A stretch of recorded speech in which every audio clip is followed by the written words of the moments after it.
நீ தான் தீபாவா? இல்ல சார், இவ என் பொண்ணு இந்து. அப்ப தீபா யாரு? என்னோட அக்கா சார்.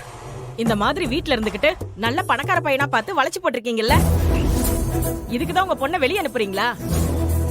மா பார்த்து பேசுங்க, அவ்வளவுதான் நான் சொல்லிட்டேன். உங்க அக்கா தீபா இவங்க பையன் கார்த்திகை கடத்திட்டு போய் கல்யாணம் பண்ணதா இவங்க கம்ப்ளைண்ட் கொடுத்துருக்காங்க. அதான் என்கொயரி பண்ண வந்திருக்கோம்.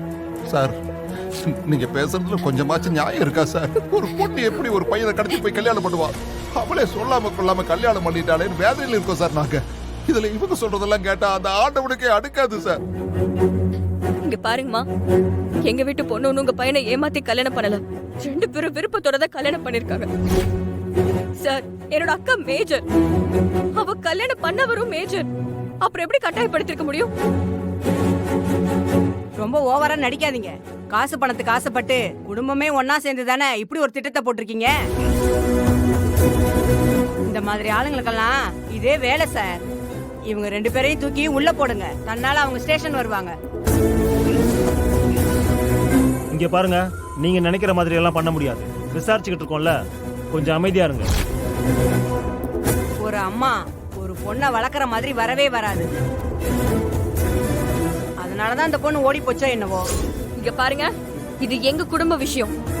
போலீஸ் கிட்ட நாங்க பேசிட்டு இருக்கோம். நீங்க முதல்ல கிளம்புங்க.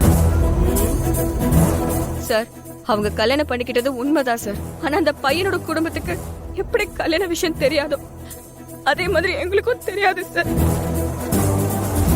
திடீர்னு மாலையும் கழுத்துமா வந்ததும் எங்க அப்பாவால தாங்கிக்க முடியாம திட்டே வீட்டை விட்டு அனுப்பிட்டாரு சார். இப்ப அவங்க எங்க இருக்காங்கன்னு கூட எங்களுக்கு தெரியாது சார். சார், இதெல்லாம் குடும்பமா சார்? ஒன்னா சேர்ந்து பேசி வச்சிருக்காங்க. நீங்க வேணா பாருங்க சார். 3 மாசம் கழிச்சு நான் முழுகாம இருக்கேன்னு சென்டிமெண்டா பேசி சொத்தெல்லாம் புடுங்கிடுவாங்க சார்.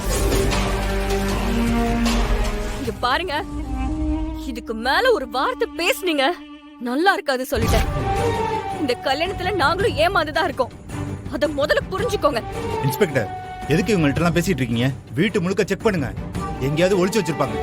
ஐயோ கடவுளே, இப்படி எம்மானத்தை வாங்கிட்டாலே. பேப்பரை கொடுங்க. இந்தாம்மா, உங்க டீட்டெயில்ஸ்லாம் எழுதி கொடுமா.